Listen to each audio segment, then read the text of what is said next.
Olá, eu sou o José Trajano e faço Pontapé. Sabia que aqui na Central 3 você não é um mero ouvinte? Nos ajudando a partir de R$14 através do Apoia-se. Você se torna membro do Clube Central 3, onde concorre a prêmios exclusivos, além de participar de um grupo de discussão sobre o conteúdo dos nossos podcasts. Acesse apoia.se/Central 3 e colabore com a mídia livre e independente. Cristo Redentor, braços abertos sobre a Guanabara.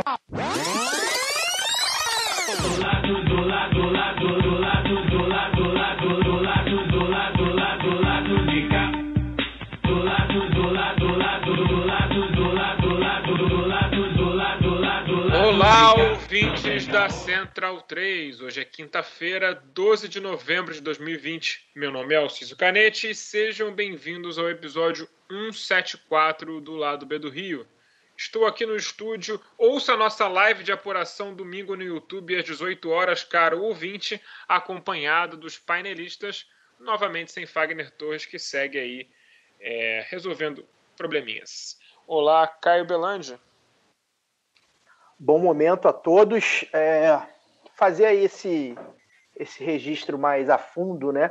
No domingo, a partir das 6 horas, no youtube.com/Lado B do Rio. Com a volta de Fagner Torres? Com a volta de Fagner Torres. Fagner Torres está confirmado, por enquanto. Esperamos que sim. Faremos nossa live lá, acompanhando, né? A apuração, acompanhando a boca de urna. A maior cobertura da eleição da história da internet. Eu não sei se é a maior, mas é a melhor, certamente. E aí a gente conseguiu alguns correspondentes. Eu vou dar aqui a listagem dos correspondentes, porque acho que é legal, é bacana, né? Para falar de Salvador, a gente vai falar com Marcos Maia, jornalista da BNews. Para falar de Belém, a gente vai falar com o Adson Coutinho. Adson Coutinho, ó. Aí, ó, de novo confundido com o esporte. Adson Ferreira. O que é que só o Adson viu? Jornalista, editor do podcast Carta Amazônia. Em Porto Alegre, a gente vai falar com a Débora Deborista, né, na @Deborista aí no Twitter, historiadora, apresentadora do podcast A Trivialista. Para falar de Recife, Alice Dumont, estudante de História, militante da UJC, foi podcaster também, não sei se ela ainda participa do Náutico. Do Baião de 2, né? Aqui da Central 3. Em Fortaleza, a gente vai falar com as meninas da As Cunhãs, é um podcast lá voltado para Fortaleza, muito indicado, muita gente indicou elas para a gente falar, até a Camila, enfim, não sei com quem a gente vai tratar ainda, porque elas também vão cobrir, vão fazer uma live cobrindo Fortaleza, mas uma delas vai participar com a gente ainda não sabe qual. Para falar de São Paulo, o Matias Pinto, né, não sei se vocês conhecem, apresentador do Xadrez Verbal, historiador, cara que também é apresentador da casa, que se jogou para a gente para falar de São Paulo já há algumas semanas. Então, o Matias Pinto vai falar para a gente de São Paulo. E a Tábara e a Lana, nossas colaboradoras, colunistas do Lado B Notícias e do site do Lado B do Rio, também falarão com a gente sobre Rio e Grande Rio, além, é claro, dois candidatos e candidatas que provavelmente, possivelmente, estarão eleitos e eleitas, né? Todos foram convidados. A gente espera conseguir aí a primeira ou uma das primeiras entrevistas de alguns dos vereadores e vereadoras espalhados pelo Brasil que a gente entrevistou. Outra coisa que eu queria falar, eu estarei no Estação Periferia no dia seguinte, na Estação Periferia do amigo Augusto Perillo, amigo nosso, companheiro de luta, ouvinte do podcast. Vou fazer a análise do primeiro turno das eleições aqui na região metropolitana. Estarei bem acompanhado, estarei com José Cláudio Alves, sociólogo da Rural, especialista em milícia, ou seja, um cara que está acompanhando de perto há muito tempo essa movimentação da milícia e domingo, dependendo do que a urna diga, essa movimentação muda, né? Então o José Cláudio vai estar lá com a gente e com a Cecília Oliveira, que já foi candidata aqui no nosso... estou confundindo tudo. Já foi convidada aqui no nosso Lado B do Rio, tá? E, por fim, relembrar, né, a situação aí do Amapá, né? O Amapá que as eleições foram adiadas, a situação ainda é caótica, um estado inteiro ainda sem luz, com fornecimento de água afetado, e isso afeta outras coisas, alimentação, escola, enfim, tudo. E o pessoal vai protestar, ainda apanha da polícia, né? Que é o que a gente sabe que acontece no Brasil, na periferia principalmente, quando falta alguma coisa e a gente se rebela, a gente é recebido com cacetetes e tiros e bombas, né? Então, a nossa solidariedade às pessoas do Amapá que estão passando por esse momento. As eleições foram adiadas, mas, enfim, a gente está tentando aí monitorar o máximo possível do que está acontecendo, e que a gente puder ajudar, você que é ouvinte do Amapá ou tenha contato com alguém do Amapá, que a gente puder fazer para ajudar, sem ser falar aqui no podcast, ajudar mesmo, para ajuda prática mesmo, né? De repente de doações, enfim, mas também não só isso. Fala aí com a gente, sinaliza aí para a gente que a gente ajuda. É isso. Pois é, né? Tudo pode ruir, né, cara? Mas a polícia, ela continua lá, né, para dar porrada em todo mundo. Olá, Daniel Soares. Já falei um monte de besteira aqui, antes de me apresentar. Então, por exemplo, formalmente. Boa noite, bom momento. Muito lacônico, Daniel Soares, em sua fala. Mas antes de entrar na carne do programa, vamos para a propaganda. Agora os reclames do lado B estão no formato vinheta para facilitar a nossa vida enquanto gravamos à distância. Então vamos ao que importa. O ouvinte do lado B do Rio tem 10% de desconto nas compras do site Veste Esquerda. Basta usar o código promocional lado B e você vai ter acesso a 10% de desconto em todas as camisas do site. Acesse vesteesquerda.com.br e compre uma camisa bacana para você ficar em casa enquanto curte essa pandemia. Se estiver precisando sair para trabalhar, melhor ainda, que mais gente vai ver a sua camisa. O segundo recado muito importante é: participe do financiamento coletivo do lado B do Rio no Padrim. A partir de R$2 por mês, você colabora com a produção de mais conteúdo nas nossas plataformas. Acesse padrim.com.br/lado B do Rio e confira as faixas, metas e recompensas. Caso você prefira fazer pelo PicPay, não tem problema, porque nós estamos lá também. Acesse o seu PicPay e procure por Lado B do Rio, e todas essas mesmas faixas de assinatura que estão no Padrim também estão disponíveis por lá. Esse financiamento é muito importante para nós, uma vez que, diferente do YouTube, no mundo do podcast, ter ouvinte, ter download, ter assinaturas do feed não nos rende um centavo. E para ter jornalismo de qualidade, nós precisamos de sua ajuda. Agora vamos para o programa, que é isso que importa. Corta para o Císio! Agora o lado B entra totalmente em modo eleições nos programas que antecedem o pleito eleitoral, e iremos dividir o episódio em 2 entrevistas de candidatos da região metropolitana do Rio ou de São Paulo. Hoje temos o prazer de entrevistar os candidatos William Siri, do PSOL do Rio de Janeiro, e Caio Andrade, do Partido Comunista Brasileiro do Rio de Janeiro. Então, ambos moradores da Zona Oeste do Rio. Então a gente traz a Zona Oeste para a centralidade desse debate, algo que é muito importante. E se você não é do Rio, você vai entender muito dos paralelos centro-periferia. Eu vou usar meu lugar de fala hoje aqui. Que a gente tratou nesse debate. Daniel, não precisa mentir, nós já gravamos, estamos fazendo isso aqui depois. Mas, de qualquer forma, aproveitem. William Siri, você é um cara que foge ao estereótipo de quem se imagina um militante do PSOL. Você vem da Zona Oeste, onde o PSOL tem sérios problemas para fazer campanha. Você é evangélico.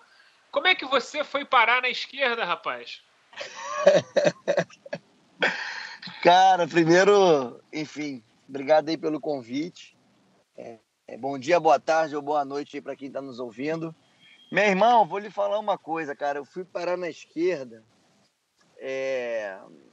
de uma forma muito efetiva assim mesmo. Eu acho que foi em 2013. Ali já tinha uma já puxava para a esquerda já, né? Só que em 2013, cara, logo em março ali, eu fui morar na Lapa. Eu eu fui fazer faculdade, consegui um emprego também, um estágio, né? Eu fiz faculdade na Cândido Mendes, pelo FIES lá, fiz economia, onde eu me formei. E depois eu fui morar na Lapa em 2013, em março de 2013. E aí, cara, quando eu fui morar lá, foi o momento que a gente começou aquelas manifestações, né? Até chegar a grande manifestação de 20 de junho de 2013, né?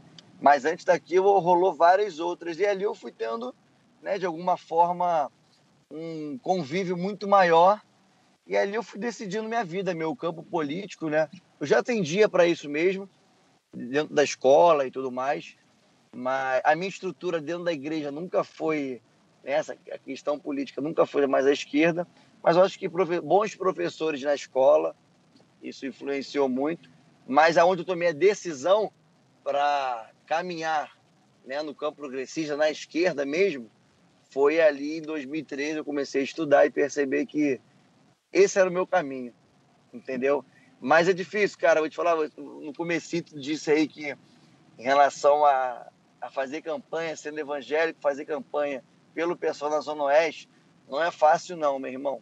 Essa é a nossa grande luta, até mesmo dentro do partido, né? Para conseguir mais estrutura. Hoje já tem um outro olhar. Hoje essa campanha de 2020 está muito diferente do que foi 2016 e 2018, né? Não tinha tanta estrutura, mas foi muito isso, cara, de uma forma coletiva, que nós construímos aqui a partir do coletivo qual eu faço parte, que é o Tudo Numa Coisa Só. Nós construímos desde 2014 aqui na Zona Oeste. Me fez eu ter força, vigor para trabalhar aqui a partir do PSOL, né, na Zona Oeste. Fácil não é não, meu irmão, ainda mais no território que a gente vive em relação à segurança, é bem complicado. Mas estamos aqui na luta, porque o que eu estou fazendo é o que eu acredito para a vida. Se eu não estivesse fazendo isso, eu estaria triste, sabe? E, enfim, eu não consigo ver a minha região com tanta injustiça e não ter fome e sede de justiça, né? Para combater isso tudo. Seria Daniel falando aqui, sou seu colega economista também. Opa. E sou de Campo Grande, de origem.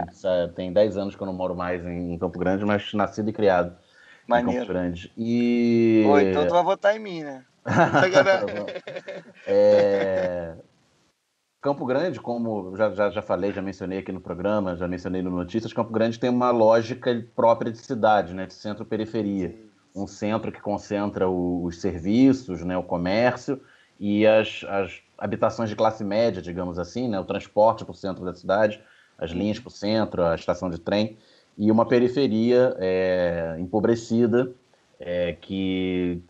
com menos acesso ainda à cultura e serviço do que no centro do bairro, que já é deficitário em relação às áreas nobres da cidade, né? Então, como é que além da pergunta geral do Alciso, de fazer campanha à esquerda na Zona Oeste, como é que fica essa lógica fazer campanha nessa lógica centro-periferia? Você tem ficado mais ali no calçadão, na estação, ou você consegue ter entrada em regiões fora do centro, onde a gente sabe que é ainda mais complicado de fazer campanha fora do esquema, né? Então, Daniel, vou te falar uma coisa, cara. Em 2016, 2018, eu, sendo muito sincero, mantive muito essa lógica mesmo de fazer mais nos grandes centros, né? Tanto no centro de Campo Grande, centro de Santa Cruz, centro de Bangu, enfim. E tem um outro lugar também, que é Barra de Guaratiba, que em 2016, acho que em 2018 também, eu fui o segundo mais votado da região. Esse ano, cara, mas assim, ao mesmo tempo eu ia para outros lugares também, como a cidade como um todo, ou isso em 2016, né, ia para fora da Zona Oeste, e em 2018, como era para estadual, também é muito fora aqui da Zona Oeste. Mas, até fora da cidade também. Mas esse ano eu tomei uma decisão, que foi o seguinte: eu vou fazer campanha somente na Zona Oeste. E quando é Zona Oeste, nós fomos em Cosmos, nós fomos em Uaíba, eu fui em Jesuítas, que é Santa Cruz, né? Fui em, enfim, Jardim Letícia, que você conhece como morador de Campo Grande, né? Jardim Letícia, Mangueiral, Jardim Maravilha, Pedra de Guaratiba, Sepitiba, Barra de Guaratiba. Fui aí, por exemplo, aí um pouquinho mais ali para Bangu. Fomos Catiri, Cancela Preta, Rio da Prata de Bangu, fui para, enfim, Realengo também. Cara, eu saí 3 vezes durante essa campanha toda da Zona Oeste. 2 ou 3 vezes, se não me engano. Uma vez que foi para conversar eu fui acompanhando a Renata Souza, né, que é a nossa prefeita, porque o pessoal da Casa Fluminense me chamou, e a outra vez foi, esqueci para quê, mas enfim, foi 2 ou 3 vezes que eu saí da Zona Oeste. Então, assim, essa campanha está marcada realmente por uma construção de cidade, mas a partir da Zona Oeste, não só centro dos bairros, mas cada cantinho da periferia de cada bairro que nós temos aqui. E é difícil pra caramba, sabe? É muito mais hostil. Só que o tipo de campanha que a gente faz aqui, que é pautando as políticas públicas, né? A gente tem uma questão aqui, por exemplo, assim, entre diversos descasos, é a questão da cultura. Vamos lá. A cultura aqui, nós temos de Deodoro a Santa Cruz, de Barra de Guaratiba até Sepitiba e até a Pedra, nós temos apenas 26 equipamentos culturais. E o que tem é totalmente sucateado. A gente vê a lona cultural aqui de Campo Grande, o prefeito ficou meses sem pagar, se não me engano, 6 ou 8 meses sem pagar. E aí teve toda uma mobilização, nós conseguimos aqui, eu participei, né? Fui assessor do Marcelo Freixo até 2 meses atrás, tive que sair para ver candidato. E aí nós conseguimos uma emenda de R$300 mil para a lona cultural. Mas, enfim, isso é uma coisa que a gente vai fazendo por articulação política. Mas você vê que, historicamente, em relação à cultura, em relação aos equipamentos culturais, a prefeitura não tem o maior descaso, porque o que eu sempre digo, assim, os políticos da Zona Oeste e os políticos da cidade do Rio de Janeiro têm um projeto para a Zona Oeste. Que projeto é esse? É para que não tenha projetos nenhum na Zona Oeste. Tanto de equipamentos culturais, o que tem é sucateado, sabe? Então, assim, aí quando você vai para outra parte da cidade, quando você vai para centro, zona sul, tem mais de 200 equipamentos culturais, sabe? É uma discrepância absurda. A gente sabe que, assim, a construção da cidade veio do centro e aí foi se ramificando para outros lugares. Mas não dá para uma região como a nossa, né? A AP5 aqui, a área de planejamento número 5, da Zona Oeste, que tem mais de 2 milhões de pessoas, 43% do território, ter somente 26 equipamentos culturais e o que tem é sucateado. A gente não tem ciclovia, sabe? A mobilidade do transporte aqui, a política é tão pequena, aqui com esses mesmos políticos de sempre, fisiológicos, moralistas, que os caras fazem de tudo para trazer a desesperança da população. E aí, por exemplo, quando some linha de ônibus, não sumiu uma, duas, sumiu diversas linhas de ônibus, sabe? Você que mora aqui, 821, 822, 841, tudo sumiu aqui, sacou? E as pessoas não ficam indignadas, revoltadas. Naturalizam o absurdo. E assim, fazer campanha aqui é justamente denunciar esses absurdos, porque assim, eu jamais vou naturalizar essas barbaridades que fazem com a gente, sacou? Eu acho que também tá vindo, e aí, sendo bem direto, para não, enfim, alongar muito com a resposta, a gente, de alguma forma, também está construindo uma credibilidade na população em si, aqui, pela forma de pautar políticas públicas para a Zona Oeste, sacou? E até mesmo na periferia, que é um pouco mais hostil, né? Quando vai fazer campanha em Cosmos, em São Jorge, por exemplo, em Uaíba, Paciência, que nós fomos também, enfim. E outros é difícil, mas eu acho que, de alguma forma, pela nossa pauta e as pessoas vendo que não é uma brincadeira e realmente a gente preza pelo desenvolvimento da cidade, mas a partir do nosso olhar de Zona Oeste, as pessoas estão dando mais credibilidade e a gente está conseguindo fazer campanha. Siri, Caio falando aqui, boa noite. Vale, boa noite. Eu tenho uma pergunta que eu acho que talvez seja o grande diferencial dessa campanha para as outras campanhas, né? Você é vereador suplente de 2016, foi candidato a deputado em 2018. Uhum. Essa campanha agora para vereador, acho que o grande diferencial dela, apesar também do contexto político estar diferente de 2018 e 2016, é a questão da Covid, né, da pandemia.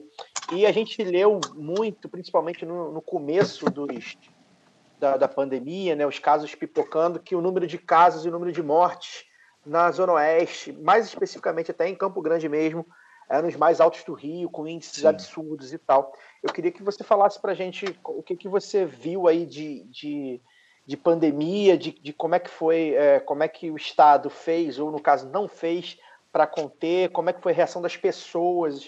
Teve até uma matéria do UOL, entrevista com as pessoas, assim, você via que pessoas completamente enganadas pelo governo vigente atual. Eu queria que você falasse um pouco como é que você diagnostica a questão da Covid, principalmente na Zona Oeste. Irmão, deixa eu te falar. O que acontece, cara? Zona Oeste tem diversas contradições bizarras, assim. Mas, por exemplo, deixa eu falar uma coisa bem efetiva. Quando a gente fala de Covid e da pandemia e da quantidade de pessoas que morreram, por exemplo, os bairros aqui da Zona Oeste foram os que tiveram mais mortes, né? Campo Grande, Bangu, Paciência, Santa Cruz, Padre Miguel também. Depois eu acho que ficou aí Copacabana por uma questão, né, de uma galera mais velha. Mas, enfim, acho que dos 10, 6 ou 7 bairros foram aqui dessa região da AP5, né? Cara, só que isso é literalmente fruto de um modelo, de um projeto que o Crivella tem para a saúde da cidade e principalmente para a Zona Oeste. Eu já venho denunciando isso há muito tempo. Cara, antes da pandemia, em 2018, aqui o nosso amigo Daniel, que morou aqui em Campo Grande, conhece, por exemplo, o posto aqui do Comari, né? Cara, não tinha médico. Isso antes da pandemia. Várias clínicas da família não tinham médicos. A gente sabe que o Crivella cortou 184 equipes de saúde. Cada equipe tem um agente de saúde, tem um dentista, tem um médico, tem uma enfermeira. A maioria foi na Zona Oeste. E aí já estava sucateado, as pessoas já estavam morrendo muito. Pô, o que mais sai, cara, é o Pedro II. É o Rocha Faria, que não tem estrutura. O Pedro II, em meia pandemia, olha isso, em meia pandemia, que teve dinheiro pra caramba, ficou sem luz, meu irmão. Então são essas bizarrices que acontecem aqui, que chega numa pandemia, é óbvio que as pessoas vão morrer mais. Porque desde muito tempo não tem, cara, olha só, não tem sanidade mental. As pessoas, os CAPs aqui totalmente ao léu, jogados. Eu, por exemplo, trabalhei com o Glauber Braga, deputado federal, de 2017 a 2018. Conseguimos uma emenda também aqui para 1 milhão para os CAPs. Você não tem noção da burocracia. R$1 milhão, cara, somente para a AP5. Nós conseguimos aqui para a Zona Oeste como um todo. Mesmo até hoje, nós conseguimos ano passado. Era para sair a verba esse ano. Meu irmão, até hoje os CAPs não foram contemplados, porque a Subsecretaria de Saúde Mental é uma dificuldade imensa. Então acontece, cara, que quando chega numa pandemia, tudo se multiplica por 1000. E por isso que a maioria dessas mortes foram aqui, sacou? Porque já é um projeto, esse projeto já vem desde quando o Crivella vem sucateando a saúde pública, sacou? Então isso ficou muito evidenciado. E ao mesmo tempo, é isso, o Bolsonaro, por exemplo, teve 70% ou 76%, uma coisa assim, em 2018 aqui. Então, meu irmão, e o negacionismo tá no projeto desse cara, sacou? E o que acontece? Quando o cara fala, meu irmão, é uma gripezinha, é uma palhaçada, e a população vai pra rua. E ao mesmo tempo a população já está vendo uma crise econômica, piorou mais ainda agora. E o Estado não dá, meu irmão, foi um custo danado. Se não é o parlamento, a gente não teria o auxílio emergencial. Os caras queriam dar R$200. As pessoas têm que trabalhar. Então, assim, as pessoas estão vendo... é isso, Campo Grande, por exemplo. Vamos lá. Campo Grande, bagulho que foi? Os bairros daqui. Todo mundo conhece alguém que morreu.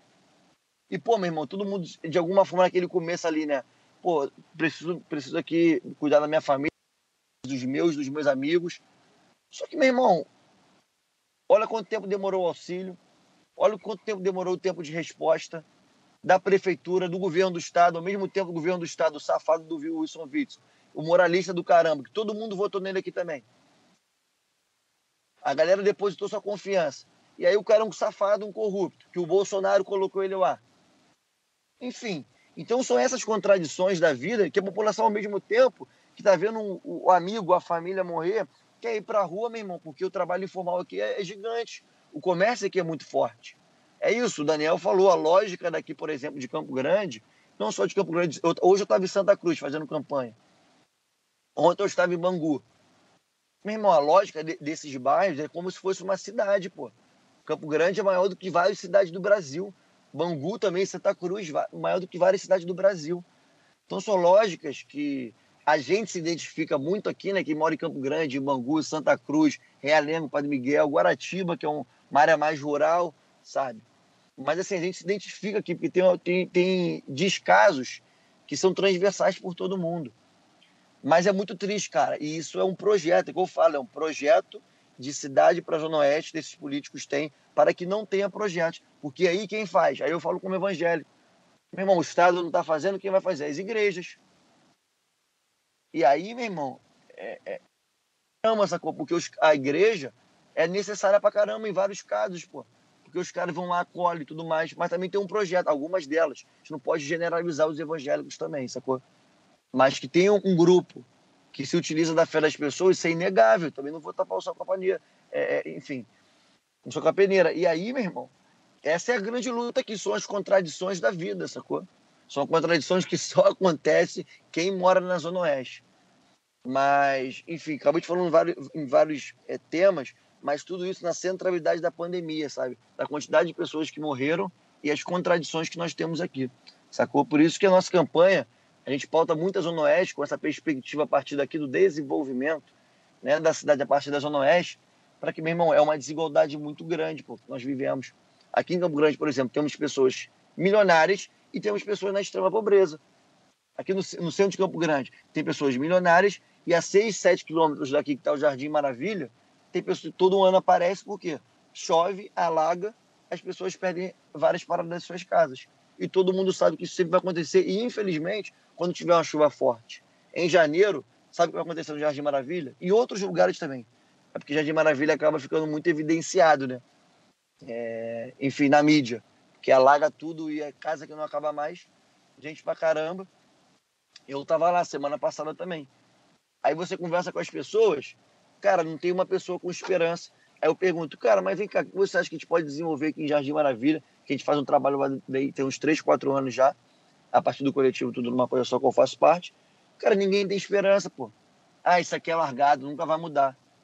Tu entende como é que a coisa é lenta, é devagar, mas é isso, é persistente que a gente está tendo, persistente que nós estamos tendo aqui.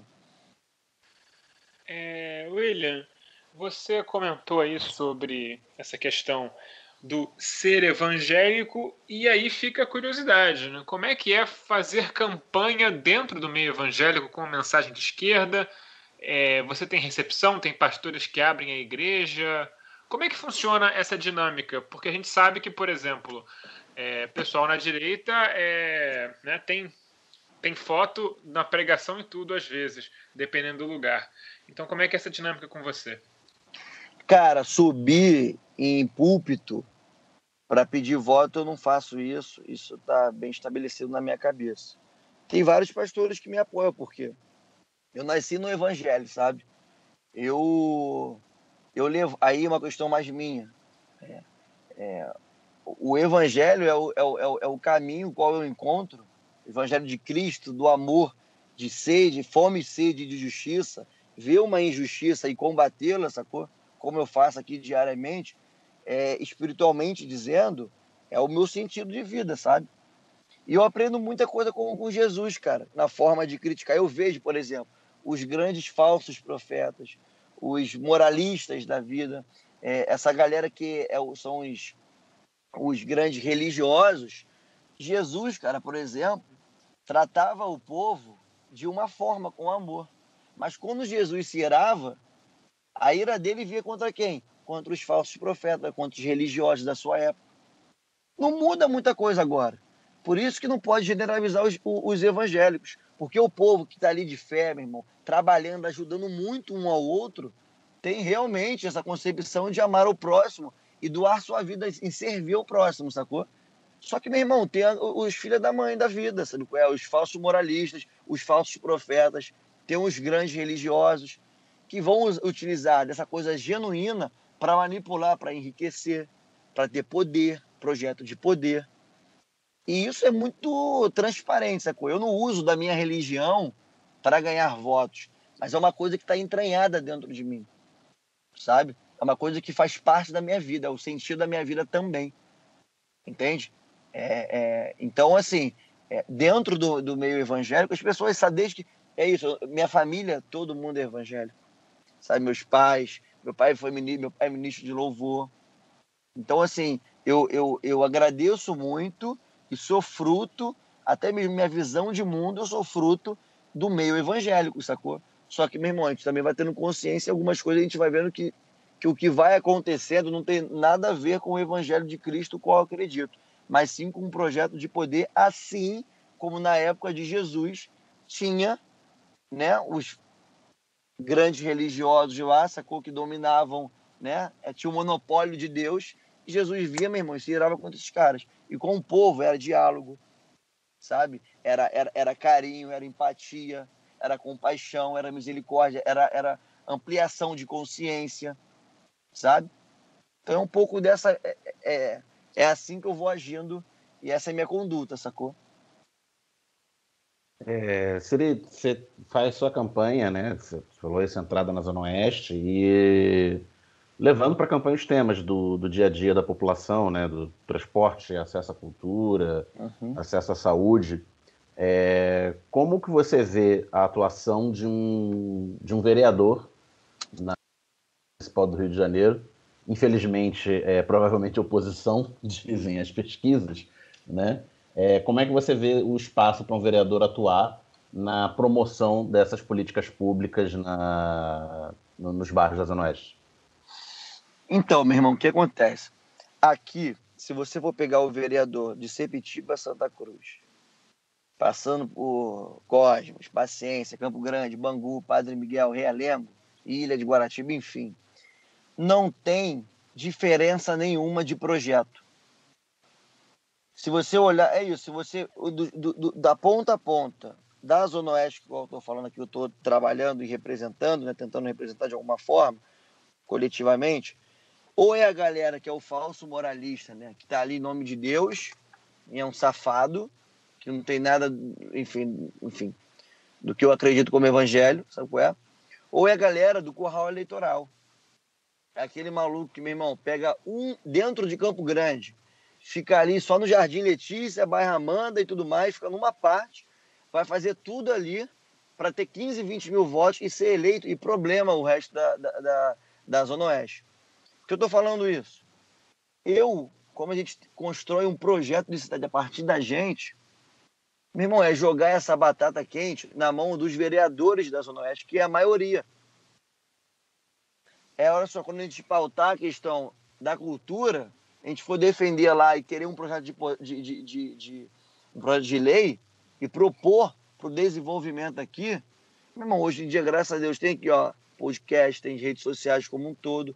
E tem uma coisa, o que eu faço desde janeiro de 2016 é o Papo com o Siri, em Campo Grande, e em 2017 eu faço em Bangu, que eu vou com a minha caixinha de som, com o meu microfone.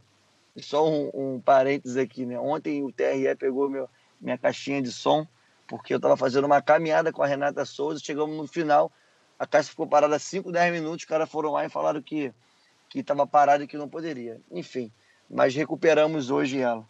Mas para você ver como é que é a dificuldade, meu irmão, ficar vários candidatos com, meu irmão, carro de som para cima e para baixo e nada acontece. Mas é isso, né? Essa é a Zona Oeste. Mas enfim, fechando isso aqui, eu vou pro Calçadão de Campo Grande, Calçadão de Bangu, falar de política.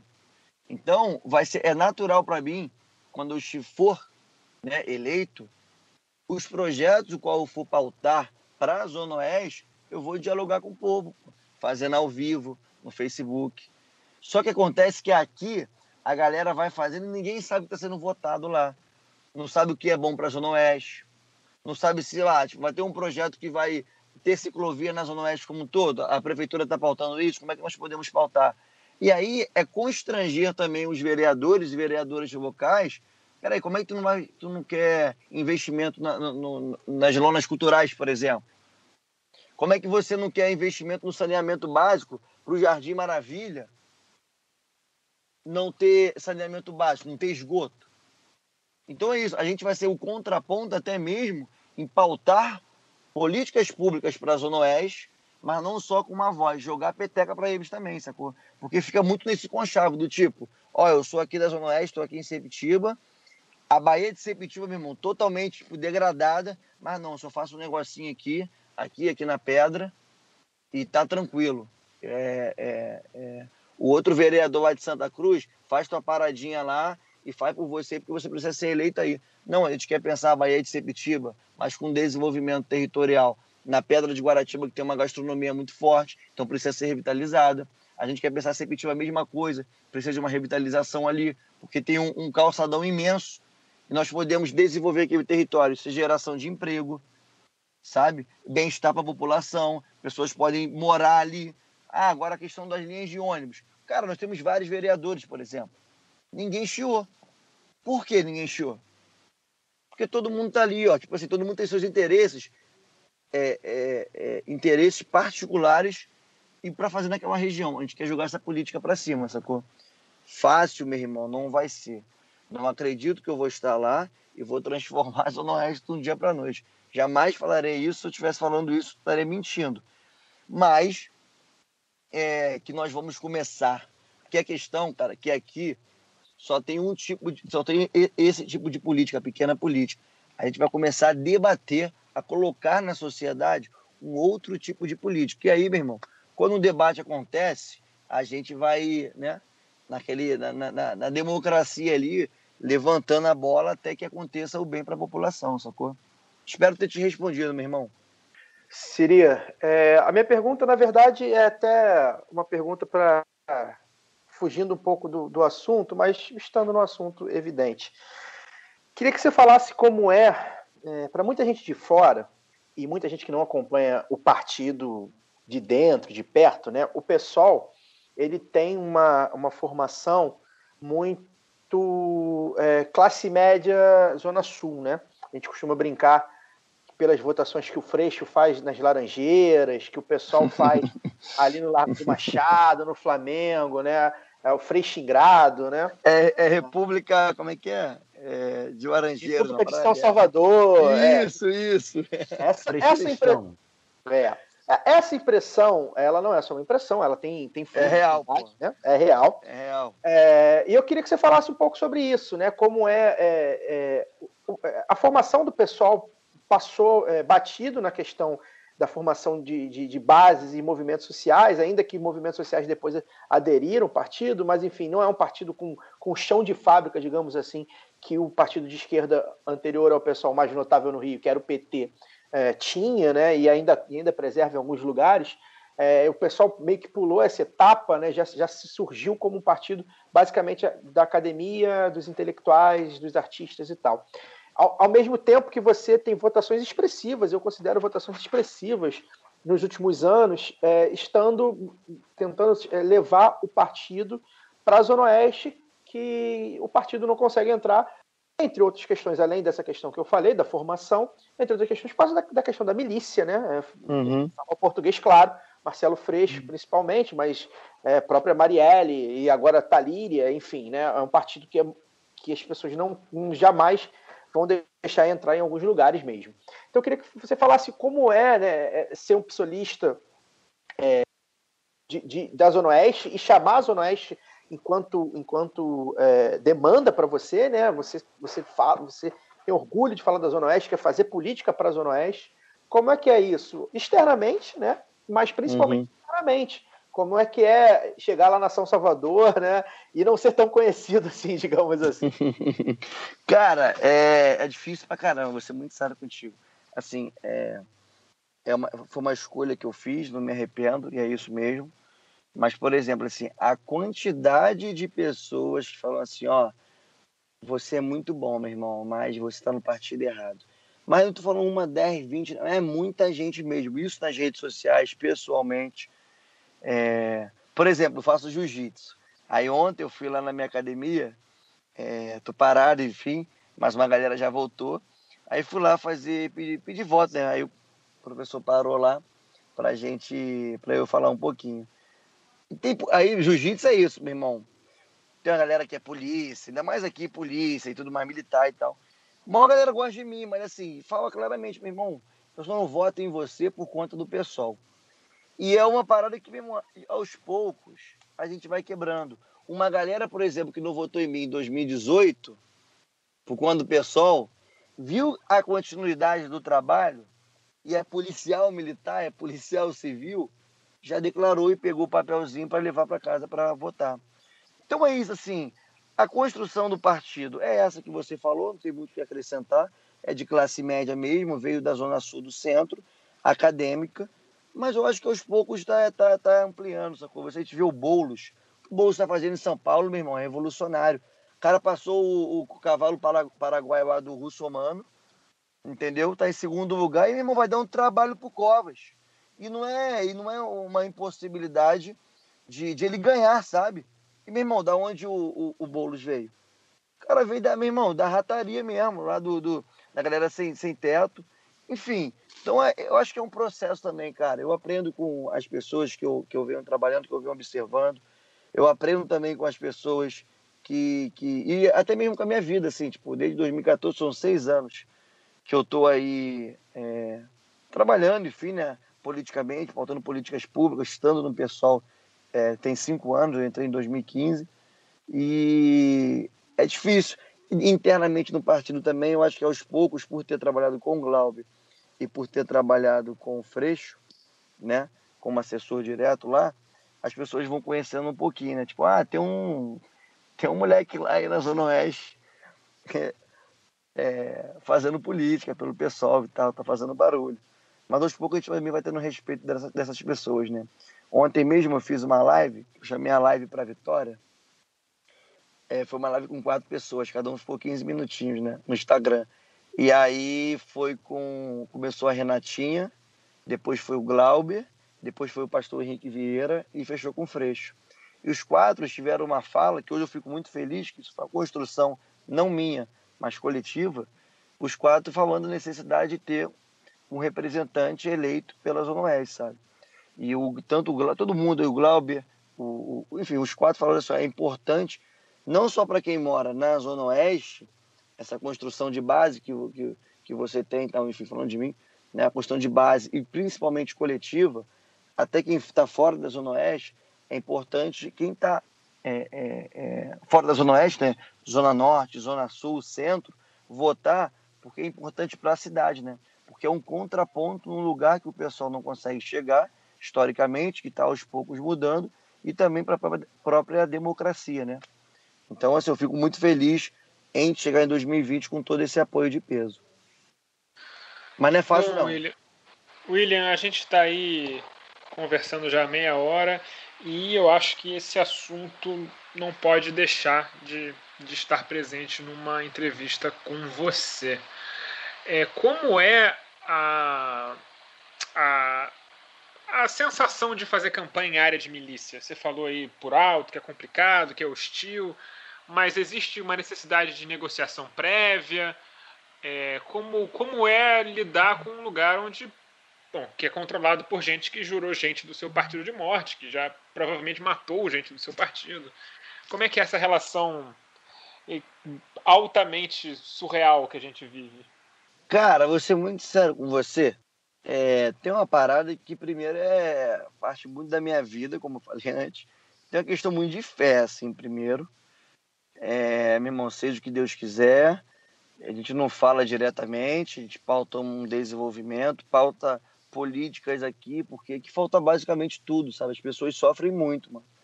Então a gente fala de coisas que assim, é nítido. Para quem só parar e observar, falta tudo, sabe? Falta o mínimo de dignidade. Não tem presença do Estado aqui de políticas públicas. Mas tem o medo, mas tem muito mais um amor em servir e fome e sede de justiça, sabe? E tem muita fé mesmo, cara. Eu, em 2018, para você ter noção, eu recebi uma ligação perguntando, em 2018, 6 meses, 4 meses, sei lá, 5, 6 meses depois, perguntando se eu queria ser a segunda Marielle.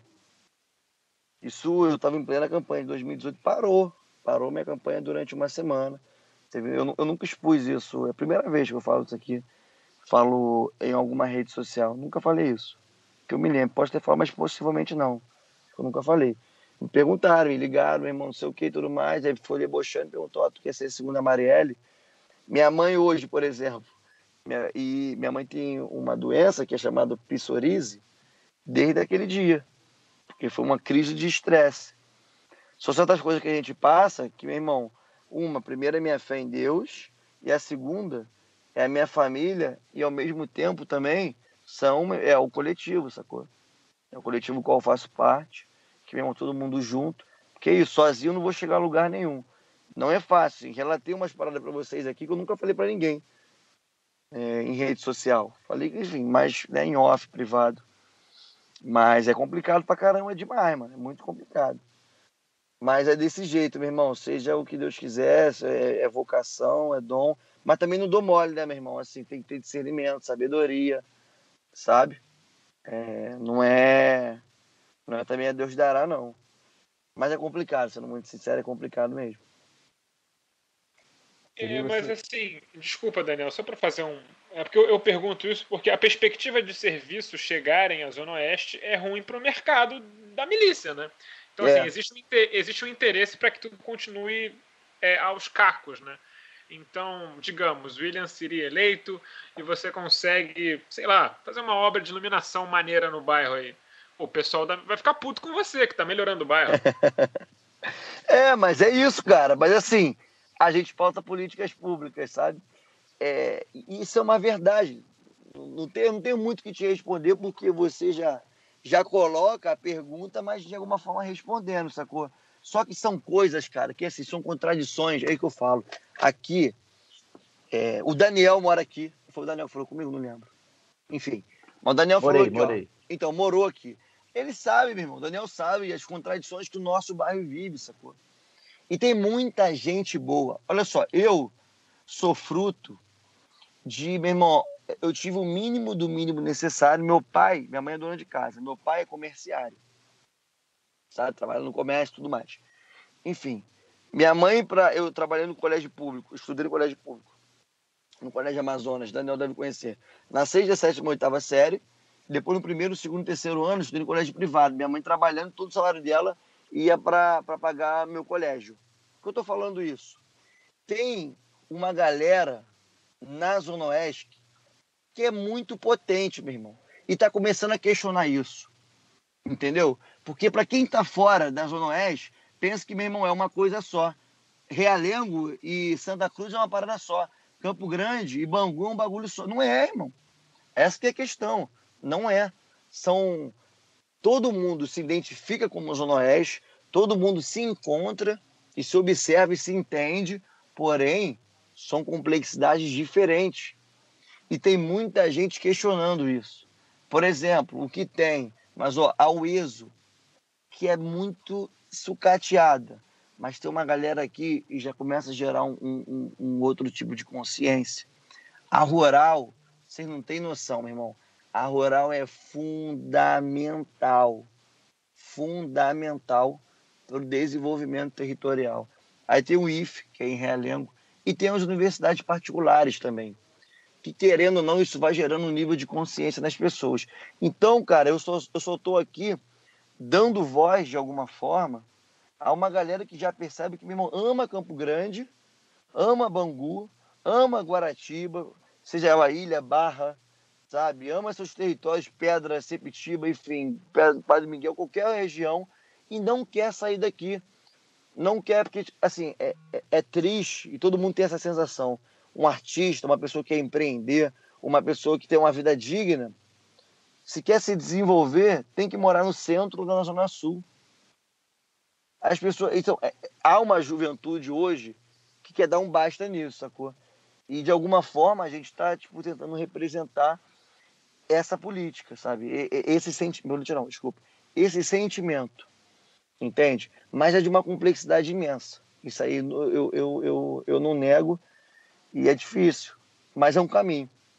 Escola Amazonas, que me lembra 851, Vasconcelos, Escola Amazonas. Exatamente. Que deve ter desaparecido também, porque desapareceu. Óbvio, desapareceu.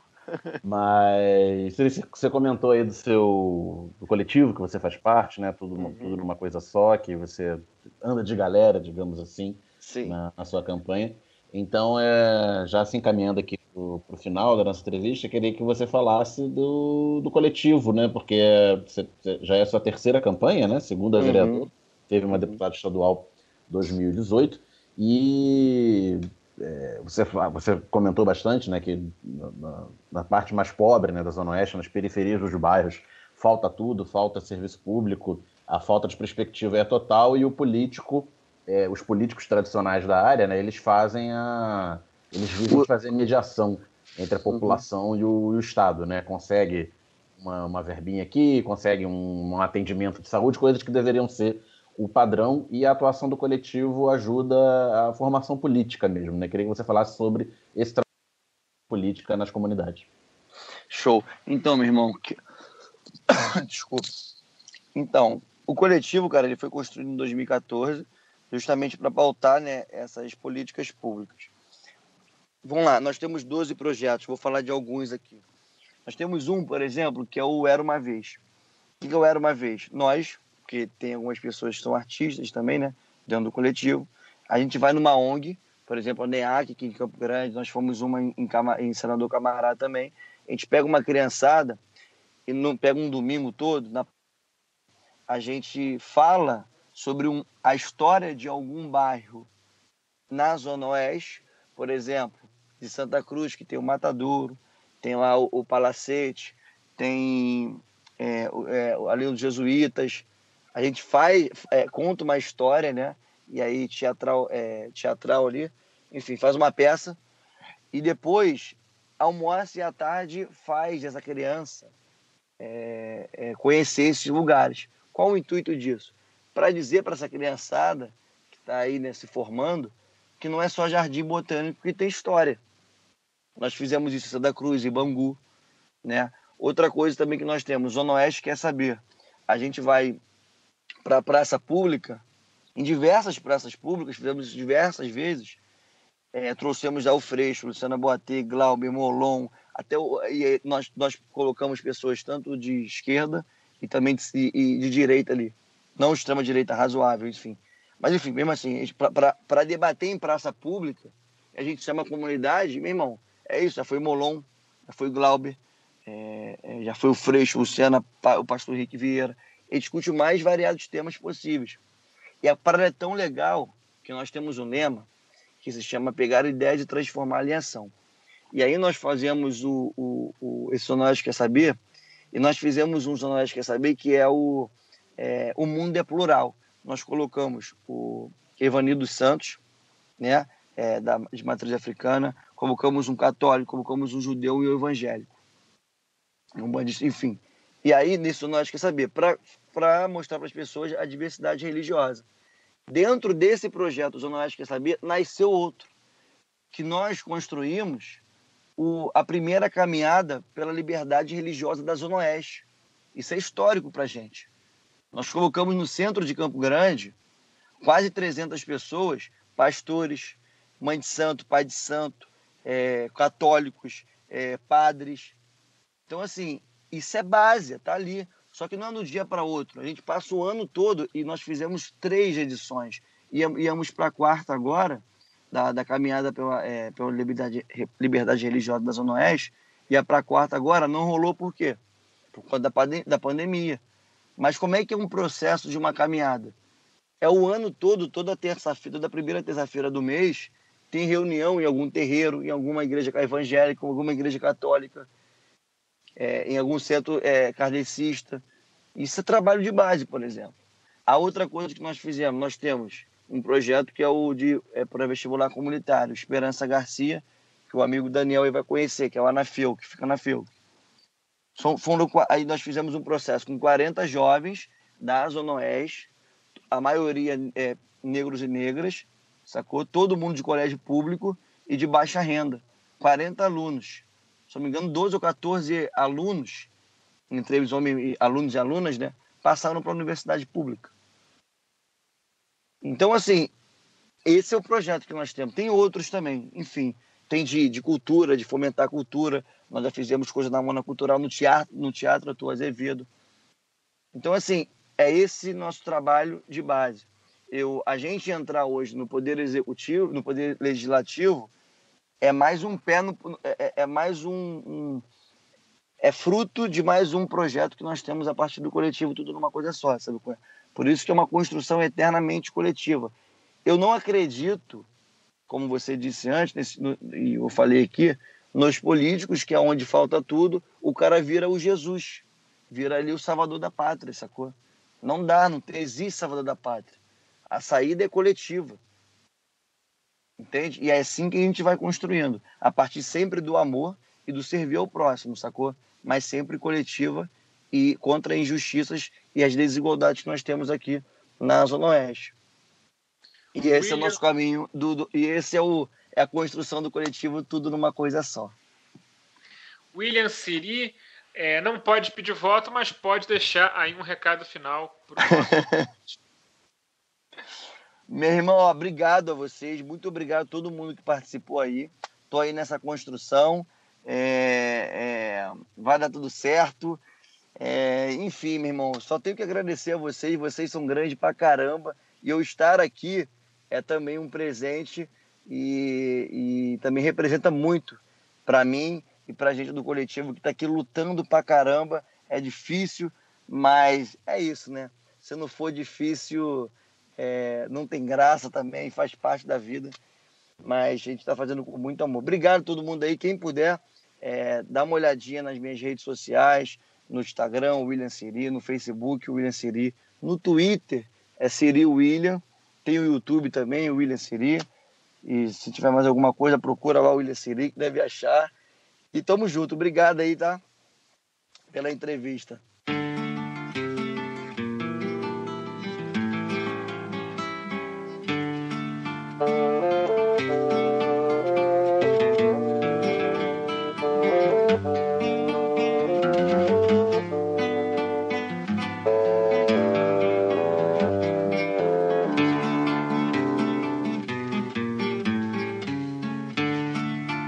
Desligado?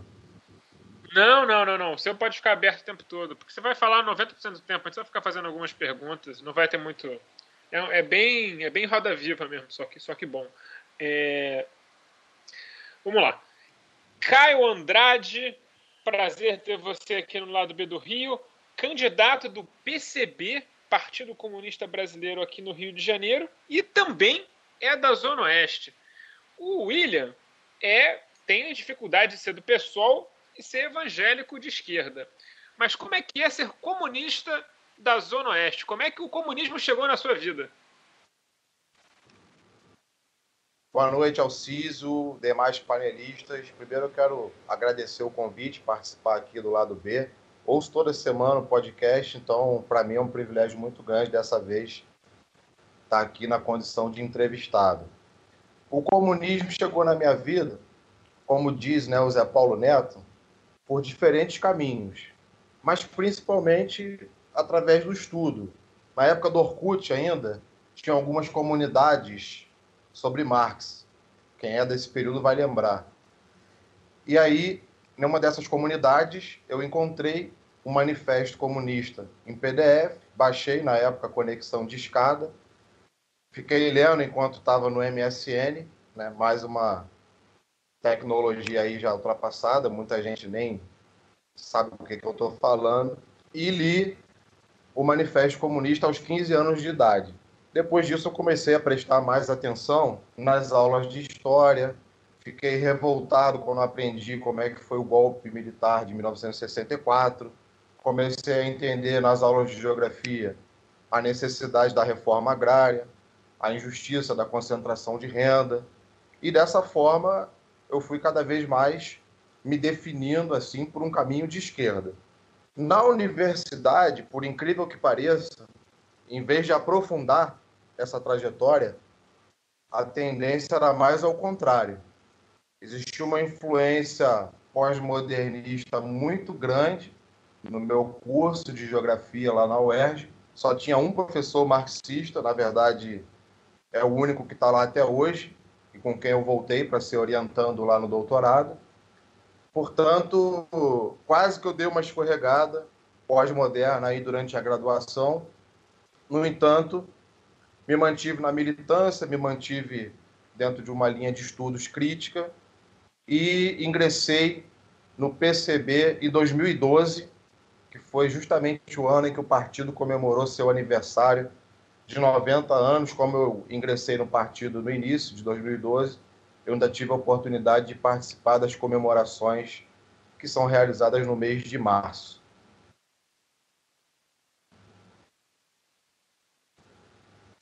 Caio, o Daniel falando aqui, você já perguntou, você respondeu aí sobre como é que o comunismo entrou na sua vida, e queria saber como é que está sendo a campanha, né, de levar propostas de um partido comunista dentro de uma eleição municipal, submetido a todas as condições concretas que nós temos aqui no município do Rio, particularmente a Zona Oeste, né, que joga contra a falta de estrutura para fazer campanha. Essa eleição acho que está sendo a primeira sem o acesso a fundo partidário e a propaganda de TV e rádio para os partidos que não cumpriram a cota, a cláusula de barreira, né, eleitoral, e as limitações de ordem da página policial que nós temos aqui no Rio de Janeiro para fazer uma campanha não apenas de esquerda, mas também com selo de comunista. Verdade, Daniel. Não é fácil. E a gente tem tentado driblar isso com algumas alternativas, como, por exemplo, investindo nas redes sociais, tentando desenvolver uma política de comunicação, mas a gente sabe que isso também é um projeto mais de médio e longo prazo. E a campanha na Zona Oeste, especialmente em Campo Grande, tem sido, eu não vou esconder isso, tem sido o nosso maior desafio.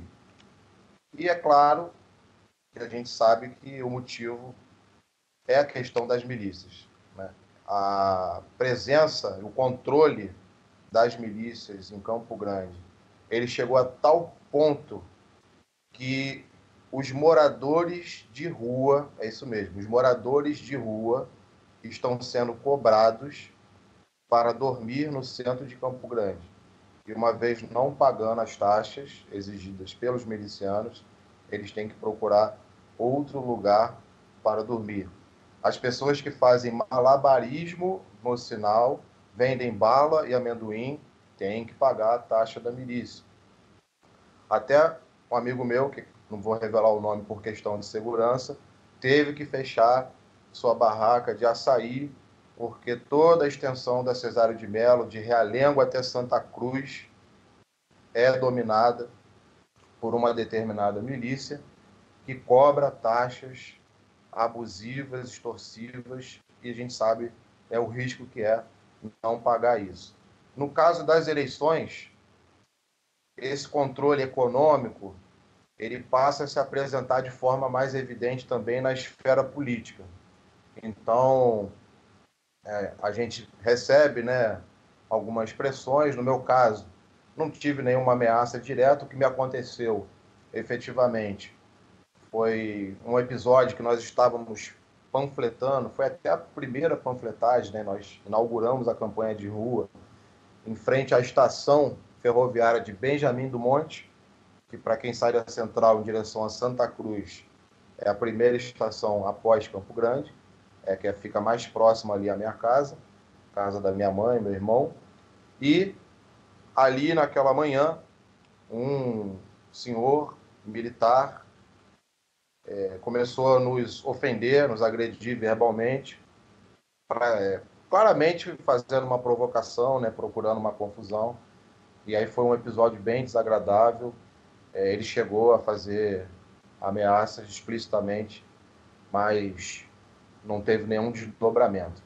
E, por outro lado, a gente tem alguns outros espaços ali onde nós somos bem recebidos, né? Não teve muito problema. No Calçadão, que é uma área que tem muita visibilidade, uma área pública de muita movimentação, tem tido uma concentração muito grande de candidatos. A gente já teve ali algumas vezes, a última delas, inclusive, nós encontramos tanto com Siri quanto com Cauã Lopes e a própria candidata Renata Souza, né? Nossa candidata a prefeita também estava presente.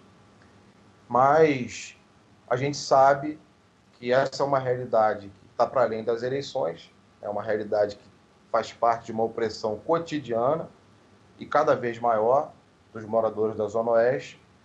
Tem alguns amigos aí, inclusive do partido e moradores de Campo Grande, que estão estudando cada vez mais esse tema e estão sempre me passando informações. Um dos balanços, que é para a gente refletir, inclusive, sobre isso, tem a ver também com o próprio impacto da CPI, das milícias, em relação à ineficiência, né, que existe em termos de combate a esse tipo aí de grupo paramilitar. Se a gente for ver, é claro que não tem a ver especificamente com uma realidade do Rio de Janeiro, acho que a gente tem que analisar a conjuntura nacional para poder compreender melhor isso, mas de lá para cá, não que pese um trabalho importante que foi feito na Alerj, comandado pelo companheiro Marcelo Freixo, de investigação, de denúncia, a conjuntura nacional caminhou na direção contrária, com muito impacto aqui também no nosso município, e de lá para cá a milícia, na verdade, só cresceu em vez de diminuir. No entanto, a nossa campanha está para além dessa questão. A gente tem, no saldo geral, uma avaliação muito mais positiva do que negativa. A recepção tem sido muito boa na maior parte dos espaços que nós temos feito campanha. A gente tem se concentrado em alguns pontos, especialmente Campo Grande, que é de onde eu venho, mas também no centro do Rio de Janeiro, no Grande Meia e na Zona Sul. E alguns episódios, eu diria até surpreendentes para nós que sobrevivemos a 2018, né? A 2018 e a 2016, quando a gente era muito mais incomodado, né? Muito mais ofendido e às vezes até agredido verbalmente nas ruas. Agora a gente tem visto algumas situações diferentes. Já foram várias pessoas que já observaram o nosso material e falaram: poxa, é do PCB, então eu vou querer. Né? Ah, se é do PCB, então eu vou pegar, por favor. Pessoas também que param para conversar, para perguntar as propostas e com tempo realmente para ouvir. Isso é uma surpresa positiva para quem vive num país, numa cidade, onde a política está passando por tanto desgaste, sendo criminalizada, onde o descrédito das pessoas em relação à política em geral, e a maior parte dos políticos é muito grande, ter esse tipo de receptividade nas ruas e também nas redes sociais não deixa de ser uma energia e um ânimo para essa reta final, né, onde nós estamos indo aí com força total para cima deles. Caio falando aqui, de xará para xará. Boa noite. Achei interessante, só antes da minha pergunta, essa sua fala sobre as comparações com as campanhas de 2016 e 2018. Você não é a primeira pessoa que fala isso aqui, né? Eu acho que realmente, como o Brasil afundou na extrema-direita, acho que a saída à esquerda mesmo, né, ao comunismo, ao socialismo, né, acabou se tornando viável para outras pessoas. Né? Eu costumo brincar que algumas pessoas, de tanto serem mandadas para Cuba, de tanto falarem que eram comunistas só porque defendiam posições razoáveis, acabaram, de fato, se tornando comunistas. Né? Eu costumo dizer, no meu caso é um exemplo, né? Eu brinco que enquanto o PT estava no governo, eu era só um petralha. Mas de tanto defender coisas do PT que eu achava razoável defender, me jogaram para o socialismo, que tudo bem, eu fiquei e fui me aprofundar. A pergunta que eu tenho para você é uma das primeiras coisas que você falou quando você falou da geografia, e é a sua primeira proposta no seu site. Achei interessante isso, porque é algo que a gente fala pouco. A questão agrária, a questão da agricultura familiar, né? O Rio de Janeiro, apesar de não ser uma cidade rural, ele tem ali alguns bolsões rurais, e você vendo da Zona Oeste, você conhece bem, né? Principalmente Campo Grande, mas eu acredito que em outros lugares da Zona Oeste também tem. Santa Cruz. Santa Cruz também. O famoso Aipim de Santa Cruz. Então, e aí eu achei interessante, porque na sua proposta está bem completa, E é algo que até a gente mesmo, né, que está aqui há 4 anos debatendo, não debate tanto, né, que é a questão da alimentação dos pequenos produtores, né, da agricultura familiar aqui na cidade do Rio. Queria que você falasse um pouco sobre, né, seus projetos, sua proposta, o que você vê aí na Zona Oeste que a gente pode ampliar, melhorar, porque a gente sabe que isso não é tratado por esses governos atuais de uma maneira muito eficiente, né? Beleza. Assim como você, vou comentar também um pouco antes esse contexto do papel, né, da posição do comunismo hoje na sociedade brasileira, o que é ser comunista na atual conjuntura. E aí eu acho que é importante a gente compreender isso dentro de um processo de acúmulo e avanço na crítica ao liberalismo. Eu acho que as coisas estão diretamente relacionadas. O aprofundamento, é um trabalho de aprofundamento da crítica ao liberalismo, automaticamente ou consequentemente contribui para uma ofensiva ideológica. De modo que, se até algum tempo atrás, para ser comunista, era necessário dar muitas justificativas e sempre se colocar à defensiva, é claro que isso não mudou completamente, né? Está longe disso, mas mesmo nesse período curto de tempo, é um tempo que a gente já consegue, colocando em perspectiva, observar, em alguns momentos, os liberais nessa posição defensiva e tendo que se justificar. Creio que o PCB, com as suas limitações, tem uma contribuição nesse processo e, é claro, né, com destaque para o nosso camarada Jones Manuel, que aí vem se projetando no campo intelectual, no campo das comunicações, das redes sociais, YouTube e assim por diante. Recentemente até houve, né, aquele episódio que foi bastante comentado, do Caetano Veloso, no Pedro Bial, citando Losurdo para, de certa forma, desmascarar a farsa e a hipocrisia liberal.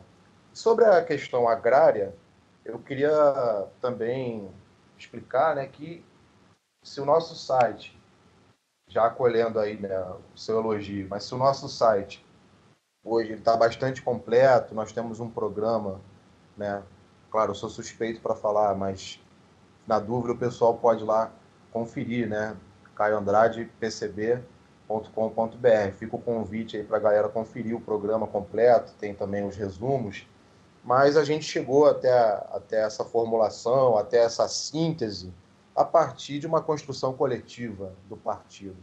Então, nós temos, inclusive, uma célula que trata, que milita nessa frente da questão agrária, com camaradas vinculados aos movimentos sociais do campo e que contribuíram muito nessa formulação, embora, nesse tema em especial, eu já tenha também uma pequena experiência, porque durante a minha graduação na UERJ, eu ajudei a fundar o Núcleo Estudantil de Apoio à Reforma Agrária, NEARA, que chegou a compor a plenária dos movimentos sociais. Em parceria com o MST, a gente organizava estágios interdisciplinares de vivência com estudantes em 16 áreas de acampamentos e assentamentos de reforma agrária vinculados ao movimento do Sem Terra no interior do Rio de Janeiro. Então, foi nesse processo que eu aprendi muito sobre o histórico da questão agrária brasileira e fluminense, sobre a importância da agroecologia, né, e as contradições entre a agroecologia e a simples agricultura orgânica com viés comercial e voltado para o mercado, não é? E, especificamente para o Rio de Janeiro, eu queria aproveitar e fazer mais um convite, porque nós fizemos uma live, um debate muito rico com a presença do camarada Beto, que é da coordenação do MPA, Movimento dos Pequenos Agricultores, também com a participação da camarada Célia, que já trabalhou no INCRA, e esse debate está disponível no YouTube, no nosso canal, foi uma live riquíssima, inclusive onde nós discutimos o quanto diversas áreas rurais do Rio de Janeiro, como vocês falaram, né, de Campo Grande, de Santa Cruz e outros, foram artificialmente, ou seja, com canetadas, convertidas diretamente em áreas urbanas, não por qualquer critério científico, geográfico, mas um critério financeiro, um critério econômico, porque a gente sabe que quando uma área é classificada como área urbana, e essa é uma prerrogativa da prefeitura, ela passa a pagar IPTU, que fica para o cofre municipal, e não o ITR, que vai para o cofre da União. E as nossas propostas para a cidade, para o município do Rio de Janeiro, que vai para além da cidade, do centro do núcleo urbano, inclui o reconhecimento dessas áreas rurais, das suas atividades econômicas específicas, com um compromisso que a gente deve lutar para que a prefeitura assuma como responsabilidade sua o apoio, o fomento à agricultura familiar, adquirindo a sua produção não só para as escolas, como já prevê o PNAE, mas também os próprios hospitais públicos, para restaurantes populares. A prefeitura também tem o dever de oferecer crédito nesse sentido, organizar a infraestrutura de comércio e circulação desses produtos para combater os intermediários, os atravessadores, e contribuir para criar um cinturão verde, não só dentro do município, mas também entre os municípios limítrofes da própria região metropolitana, dando a sua contribuição para a soberania e a segurança alimentar e nutricional da nossa cidade. Caio, as pessoas, em geral, talvez não entendam muito bem o que faz um comunista disputando o cargo de vereador. Afinal, você não vai conseguir tomar os meios de produção com um cargo na Câmara Municipal do Rio de Janeiro, infelizmente. Mas explica para a galera como é que funciona a dinâmica de um parlamentar comunista e também fala um pouquinho aí sobre a construção do poder popular. Eu só queria fazer uma parte da pergunta do Alcísio, que em 1945 o PCB elegeu a maior bancada da Câmara Municipal do Rio de Janeiro. Tem história. Exatamente. Inclusive depois foi caçada, no governo Dutra. E nessa bancada também foi pioneiro no tipo de representação que se colocou dentro da Câmara pela primeira vez. Militantes negros, militantes oriundos da favela. É importante você lembrar isso, até porque é importante resgatar que a história não começou nos anos 80 ou nos anos 70. É fundamental, até uma questão de justiça com esses militantes, com esses lutadores do período aí, final do período Vargas e depois início do governo Dutra. Agora, Alcísio, essa é uma questão muito complexa na minha avaliação, porque, em geral, vou começar pelo que eu considero como um possível erro, um grande risco que existe nessa análise. Porque eu vejo que é muito comum, não são poucas as ocasiões em que eu percebo se confundirem os problemas estratégicos com os problemas táticos. E aí a gente ouve o tempo todo, como uma certa explicação das derrotas da classe trabalhadora no último período, das derrotas da esquerda em geral no último período, uma avaliação de que o problema é que a esquerda priorizou a esfera institucional, priorizou as eleições em detrimento da luta popular, da ação direta e assim por diante. Eu concordo, em linhas gerais, com esse diagnóstico, mas eu acho que ele é muito insuficiente e ele também é muito superficial. Por quê? Porque esse diagnóstico ele apresenta o efeito do problema, a consequência do problema. Ele não discute a causa. E a causa, na minha avaliação, não tem a ver com um simples fetiche pelas eleições. Não, eu acho que é anterior. Eu acho que é um processo que tem a ver com uma derrota ideológica que se consolida nos anos 90, com a derrota do socialismo, das experiências socialistas no leste europeu, o que fortalece um certo discurso dentro da esquerda de que o capitalismo é indestrutível, é eterno, e que, diante disso, cabe à esquerda ser realista, entre muitas aspas, e agir no sentido de mudar o que é possível, de humanizar o capital, de gerir o desenvolvimento e o crescimento econômico, tentando conciliá-lo com uma distribuição de renda, né? Com justiça social. É muito comum essas palavras, esses termos, nos programas partidários, inclusive do próprio Partido dos Trabalhadores, que eu tive a oportunidade de estudar um pouco durante o mestrado. E aí, essa é uma derrota ideológica que coloca a tese, né, de Fukuyama, do fim da história, como uma tese negada por muitos na teoria, mas eu acho que na prática foi o que aconteceu e, na verdade, acontece muito até hoje. Se a gente vê os debates nos círculos intelectuais, nas cúpulas da esquerda, é muito comum as pessoas negarem, né, essa tese do fim da história, mostrando como o autor estava errado, depois ele próprio reconheceu e tal. Só que eu acho que não é bem por aí, não. Acho que ele acertou, né? E a prova disso é que a maior parte da esquerda, de fato, abriu mão de qualquer discussão estratégica e de fundo sobre o modo de produção e sobre o socialismo enquanto estratégia prática para a transição para uma outra forma de sociedade, né, o fim da exploração como objetivo da classe trabalhadora, e passou, de fato, a se inserir, a se integrar ao sistema, a se tornar um instrumento da sua gestão, da sua administração. Então, tentando resumir um pouco, acho que é uma questão muito profunda, muito ampla, mas tentando resumir um pouco, eu penso que esse é o fundamento da questão. E, ao aderir a essa tese, né, que é uma tese social-liberal, se a gente for avaliar, né, existe uma crise do neoliberalismo, já no final dos anos 90, ele não chega a completar, né, pelo menos no Brasil, onde o neoliberalismo é tardio, ele já chega mais tarde.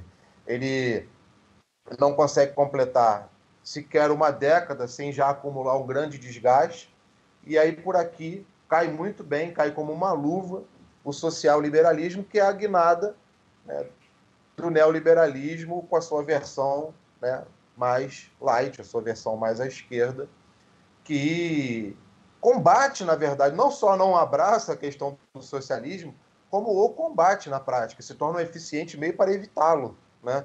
E ao colocar esse debate, eu estou acostumado a ver muitas reações, né? Reações até emocionais. Bom, mas qual seria a alternativa? É muito fácil só criticar, né? Vocês são sempre só na teoria. Eu chamo a atenção, não é um debate moral. Eu acho que toda essa guinada, né, todo esse transformismo, ele se operou com base nas melhores intenções. Lógico que tinha muito mau caráter, né, nas cúpulas aí da esquerda, vendidos, etc. Mas eu insisto que não é uma questão moral. Eu acho que muita gente, de fato, nos anos 90, e alguns até hoje, né, acreditam que o socialismo é uma impossibilidade, é um sonho, é uma utopia. Alguns diriam até que é autoritário, né?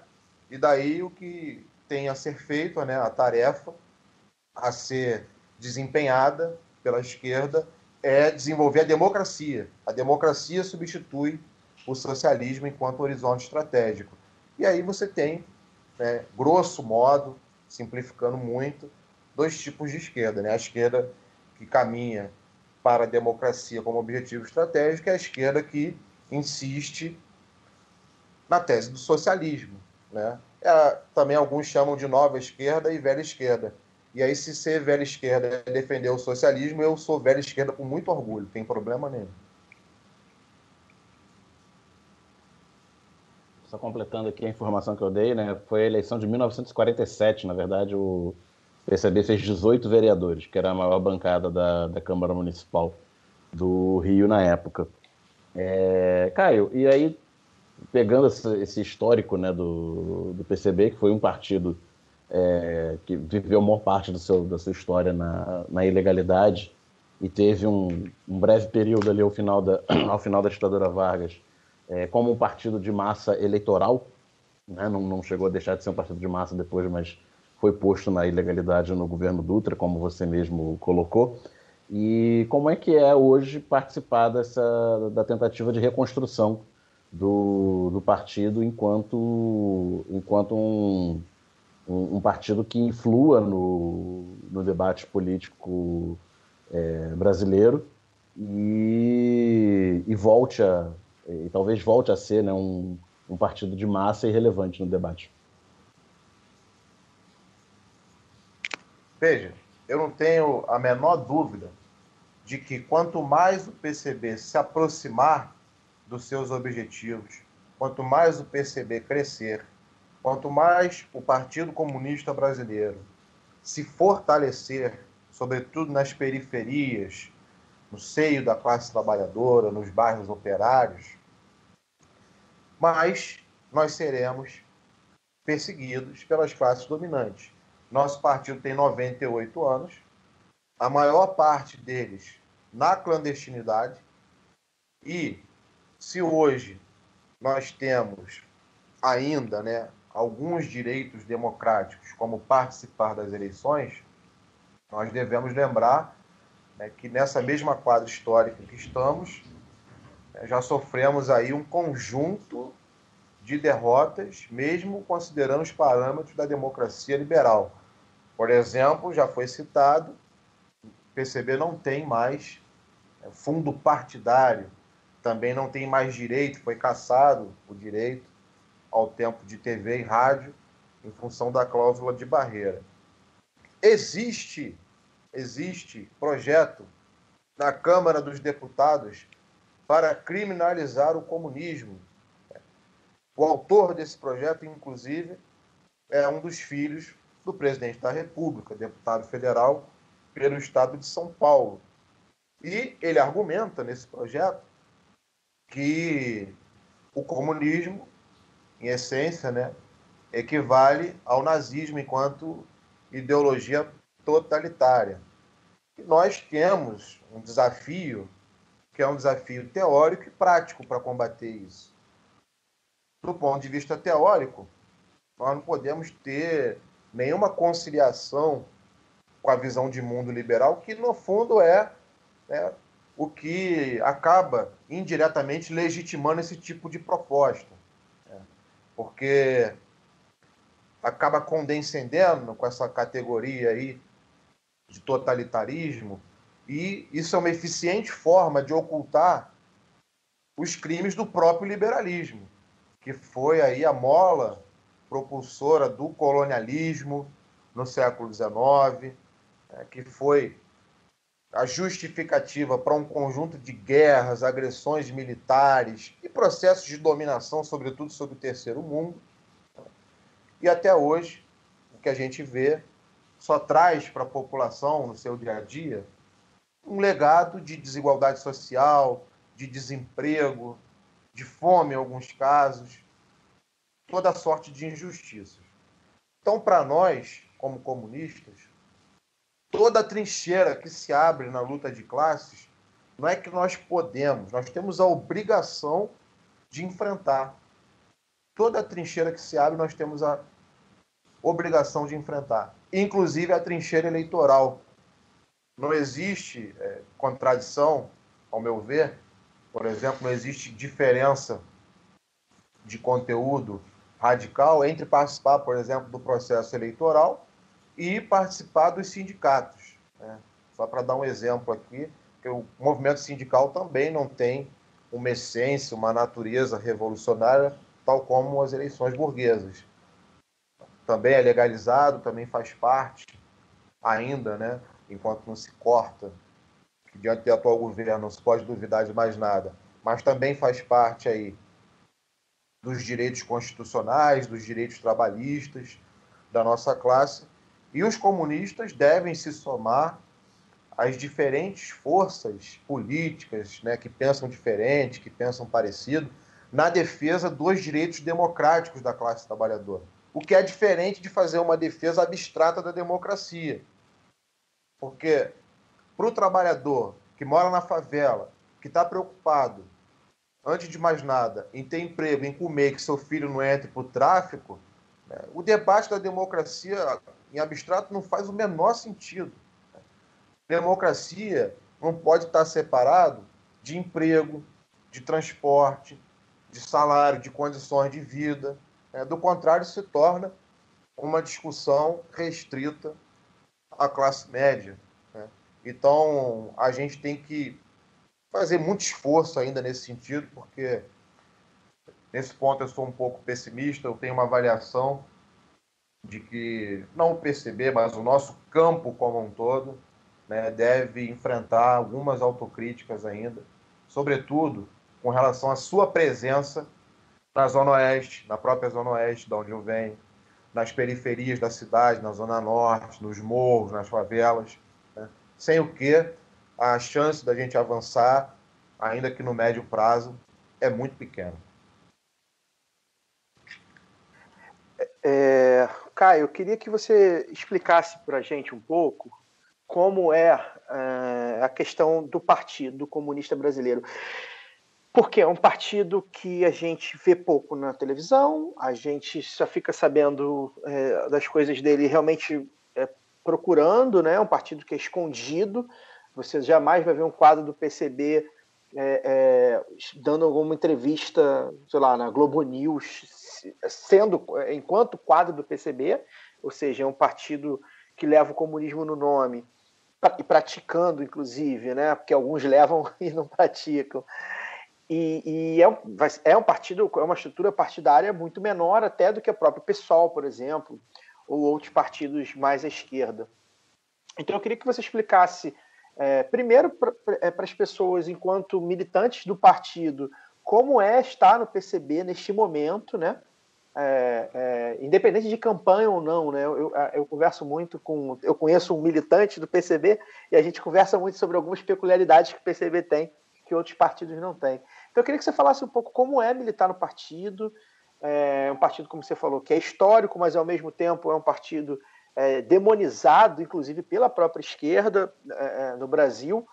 Como é a questão da estrutura de campanha, né? Até estava falando aqui, o seu site é um site que você olha muito bom, né? Parece que é um site de um partido que dispõe de uma verba infinita, ou seja, é um trabalho também que é um trabalho que a gente sabe que não é tudo com dinheiro, né? Nem o dinheiro não compra exatamente tudo, né? Então, eu queria que você falasse um pouco como é militar no PCB neste momento da história da humanidade, até falando um pouco pelo que você puxou lá no começo, né, sobre a questão da receptividade e tal. Queria que você explicasse para as pessoas, mais ou menos, como eu tenho curiosidade de saber como é militar no PCB. Eu adoro essa pergunta, Xará. Mas eu só vou aproveitar para falar um pouco, algo que eu acho que eu estou devendo para o Alcísio, na questão do poder popular. Quando eu esquecer de responder, vocês podem me cobrar, não tem problema não. Em que consiste, basicamente, essa bandeira, né, a nossa avaliação?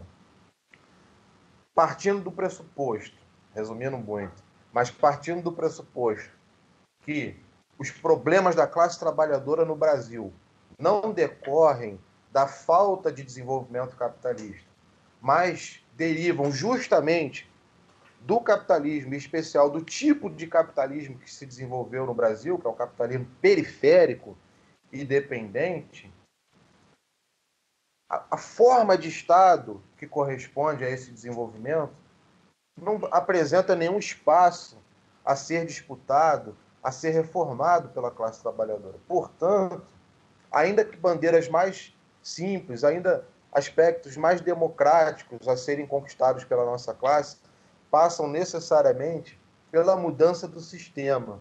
E é nesse sentido que, para nós, um mandato comunista não é um mandato para tentar contribuir com a gestão da ordem, com a melhoria do sistema, com o alargamento da democracia.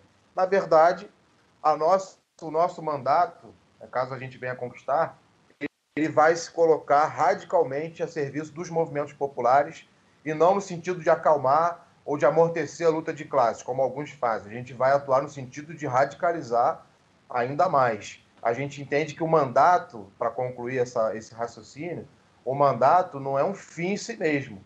Ele só faz sentido se ele for um meio para uma causa que passa não só por dentro, mas principalmente por fora da Câmara dos Vereadores e de outros espaços do parlamento burguês. E aí, voltando para a sua pergunta, como é militar no PCB? Eu disse que eu adoro essa pergunta porque é uma excelente oportunidade de desfazer um conjunto de mitos que existem em relação ao partido. O primeiro deles é uma ideia falsa, por sinal, de que o PCB é um partido autoritário, né? E aí é uma coisa interessante, porque eu percebi isso assim que eu entrei no partido. Logo que eu entrei no partido, eu comecei a militar na célula da qual eu fazia parte. Uma célula de profissionais da educação, trabalhadores da educação. Havia dirigentes nacionais, dirigentes estaduais do partido, militantes apenas da própria célula.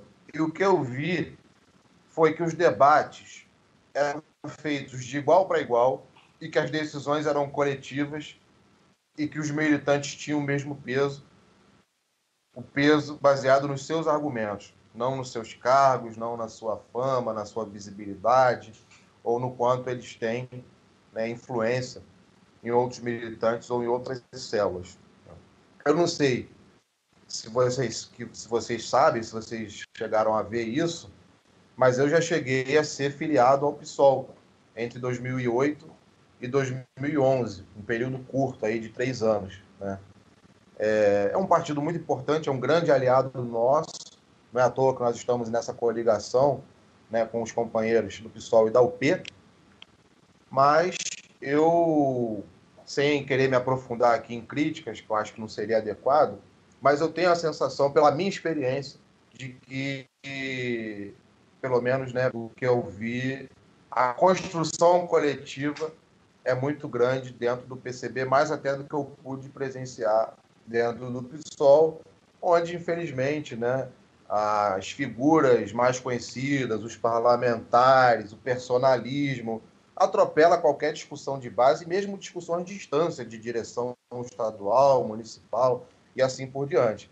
Né? Eu acho que insisto, é uma organização muito importante, necessária nessa conjuntura, e continuará sendo um grande aliado, mas eu me reservo o direito de fraternalmente apresentar essa crítica e dizer que no PCB, né, nós temos um método de funcionamento bastante coletivo, em que a militância discute o dia a dia do partido nas células e discute também no Congresso Nacional, que é a instância máxima do partido, que está acima do Comitê Central, ao qual o Comitê Central se submete, né? E eu acho muito interessante como que dentro do partido eu já tive discussões com militantes que estavam em tarefas hierarquicamente mais altas que a minha, né? E era possível discordar, concordar, repito, de igual para igual, e eu acho que é difícil você encontrar isso hoje em muitos partidos nesse país. Caio Andrade, chegamos aqui ao final dessa entrevista. Não pode pedir voto, mas pode deixar um recado final. O recado final é, como eu comecei, agradecendo muito essa oportunidade. Eu fiquei bem empolgado, porque, de fato, eu sou um ouvinte assíduo do podcast lá do B do Rio, semanalmente. Estou acompanhando, portanto, fiquei muito feliz de agora poder participar aqui do programa. E nesse recado final, eu quero aproveitar não só para parabenizar o trabalho de vocês, e saudar todos os ouvintes, como também chamar a todos e todas que ainda estão indecisos, né, para que conheçam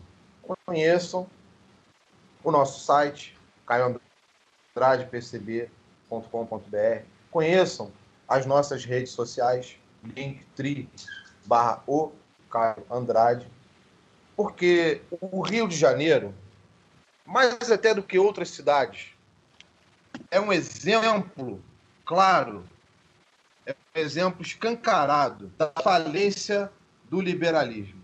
Aqui no Rio de Janeiro, tudo que o liberalismo prometeu, ele não entregou. O exemplo hoje mais evidente disso, até por conta do contexto, que é um contexto de pandemia, está na própria saúde. A saúde, que já vinha com problemas, foi apresentada aí pelos liberais que seriam resolvidos a partir da terceirização da gestão, a partir da entrega da administração das unidades de saúde para as organizações sociais. E o que a gente viu não foi nenhuma melhoria da gestão da saúde depois disso, muito pelo contrário. O que a gente observou foi que os serviços pioraram, as condições de trabalho dos profissionais, dos trabalhadores da saúde pioraram, a corrupção aumentou, ou seja, aquilo que foi prometido não só não foi cumprido, como deu no resultado oposto. Esse tipo de mentalidade, esse tipo de projeto político e projeto de cidade também vem sendo implementado em alguns setores da educação, que é da onde eu venho. Eu sou professor da rede pública e eu percebo de perto como é a realidade da terceirização dos trabalhadores das portarias, das escolas, das cozinheiras, das merendeiras, que chegam a ficar com 3, 4 meses de salários atrasados, num serviço que acaba saindo mais caro e que também envolve mais processos de corrupção de empresas que depois acabam apoiando financeiramente, através de laranjas, os próprios candidatos que depois são eleitos e beneficiam esses grupos nas suas gestões. Empresas que abrem falência num ano, mudam de nome, contratam depois os mesmos funcionários para fugir, para driblar a legislação trabalhista, não garantir férias, não garantir 13º, aumentando a exploração. Então, me parece que nesse cenário, a moderação, cada vez mais, é o caminho da derrota. É o caminho da vitória, como saiu um artigo recentemente, é a radicalização. E aí eu quero saudar nosso companheiro Guilherme Boulos, em São Paulo, que tem chance de ir para o segundo turno, e principalmente, sem abaixar as nossas bandeiras.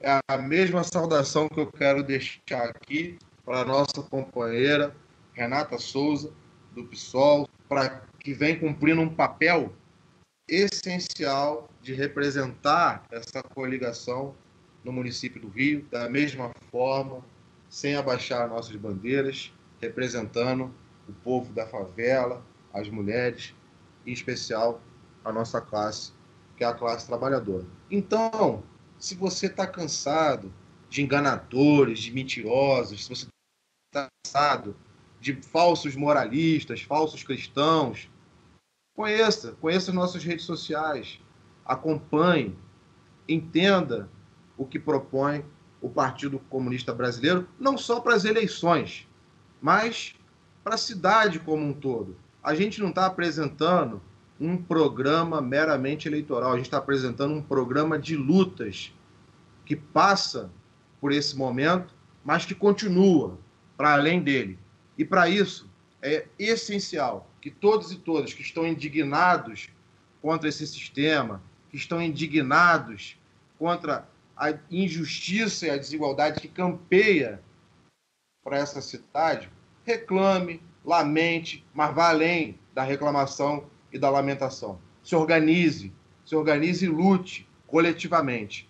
Então, eu espero que o PCB possa ser uma das alternativas para quem está procurando um espaço para se organizar, junto também com os nossos aliados, com o nosso campo político, que deve seguir aí na sua unidade, na diversidade, discutindo as suas diferenças sem perder de vista, né, que os pontos de convergência, os pontos em comum, são muito mais relevantes, são muito maiores do que as eventuais diferenças que possamos ter. Muito obrigado a todos, e aí eu vou terminar com o meu chavão aqui, PC Beijos.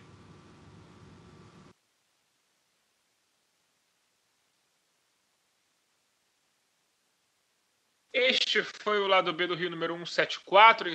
Estamos em todas as redes sociais, inclusive no YouTube, onde teremos a nossa live de domingo. Não esqueça da live de domingo. No nosso site também temos alguns textos. A Lana, na sua coluna semanal de quarta-feira. Daniel também se animou, lembrou da história do 65º aniversário do golpe preventivo de 55 e se assanhou a escrever um texto histórico muito bacana. O Brasil teve 2 golpes preventivos e esse foi só o mais complexo, porque teve outro 10 anos antes. Pois é. Então, a terra dos golpes preventivos e, de fato, e o Daniel fez um texto bastante divertido sobre o tema. Então, Daniel Soares, você está aí falando comigo, então dá logo seu boa noite. Boa noite a todos e a todas. Agradecer ao Caio e ao Siri. Reta final de campanha. Espero que os programas aqui... Nem contei, nem perdi a conta quantos programas. Acho que foi o mês de outubro e novembro inteiro, né? Espero que esses programas especiais eleitorais tenham ajudado as pessoas a conhecer melhor as propostas de vários candidatos e outros candidatos e outras candidatas que já passaram aqui pelo programa nos últimos anos. A gente subiu as entrevistas nas redes sociais para a gente saber mais, né, do que pensa cada candidato, porque campanha de vereador pela televisão é impraticável, né? O cara lá durante 5 segundos fala o nome e o número quando aparece, principalmente dos partidos de esquerda, que tem menos tempo de TV, e a rede social a pessoa acaba falando muito, fazendo propaganda, né? Então aqui a gente faz com que a pessoa desenvolva melhor a partir de perguntas estruturadas. Acho que ficou bacana e espero que ajude as pessoas a decidirem seu voto, e domingo à noite estaremos aqui para ver no que deu essa confusão toda. Daniel, já pode declarar voto ou ainda está na dúvida? Eu vou resolver na 1/10 hora. Está sendo misterioso ele. Boa noite, Caio Belandi. Bem, boa noite, bom momento a todos. Agradecer a presença do Caio e do Siri, presença virtual. A gente tentou abordar aqui diversos aspectos que a Zona Oeste tem de peculiaridade com outras candidaturas, né? Eles que se focaram bastante na campanha na Zona Oeste, e é um lugar que a gente precisa disputar muito, como eles mesmos falaram nas falas deles, é bem difícil, né? Eu queria ler só um textinho que eu preparei rapidamente, Fidel Caio agora, mas é um textinho meio editorial, é assinado por mim só, mas se os meninos quiserem assinar. O programa de hoje, a gente encerra uma série de episódios do Lado B do Rio e do Lado B Notícias, com candidatos e candidatas que entendemos estarem aptos a serem representantes em vários lugares do Brasil, né? E por nossos, a gente entende aí nós, dos panelistas e dos ouvintes e das ouvintes, né? A gente tem compromisso com o voto e com as eleições. Não temos a remota esperança de que é só o voto, em plena democracia burguesa, que mudará a sociedade para o que a gente quer. Porém, é através dele que um leito de hospital se abre ou se fecha. 10 vagas na creche se abrem ou se fecham. 100 ruas são asfaltadas ou não. 1.000 ônibus passam a circular de maneira democrática ou não. 10.000 pessoas podem ter empregos e o que comer ou morrer de fome. A nossa militância, o nosso fazer político não começa em função deste domingo, dia 15 de novembro, mas também tampouco se encerra após ele ou após o segundo turno, né? Nós fazemos política por meio de comunicação independente contra-hegemônica toda semana, há mais de 4 anos, simplesmente porque acreditamos nos nossos sonhos mais distantes e também nos nossos objetivos de curto e médio prazo. A gente deseja sorte a todos os candidatos e candidatas que passaram por aqui nessas últimas semanas e também nos últimos meses e nos últimos anos. Acreditamos que cada qual, à sua maneira, terão muito a contribuir com o debate público, eleitos ou não. Aos que forem eleitos, nós também estaremos aqui. O Lado B continua de portas abertas, contribuindo para espalhar as boas iniciativas e com ouvidos atentos para que de nossas bocas saiam não só elogios, mas também críticas construtivas.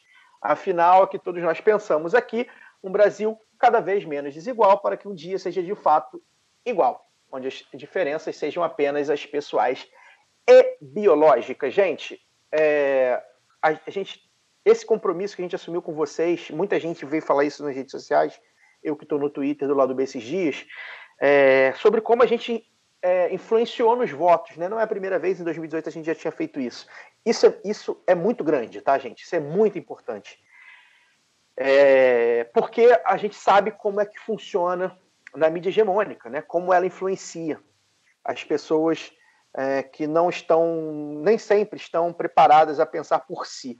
Aqui a gente incentiva que todos os ouvintes e todas as ouvintes pensem por si, mas dá a eles opções que nem sempre eles verão de maneira muito fácil, né? Então a gente encerra aqui, pelo menos temporariamente, para o primeiro turno. Quem sabe para o segundo turno, na semana que vem, a gente não consiga trazer aqui um candidato de esquerda que esteja no segundo turno, mas por hora a gente encerra, principalmente na questão das câmaras de vereadores, né? A importância de se votar em pessoas que a gente acredita de fato, né? Então a gente cumpriu o nosso papel.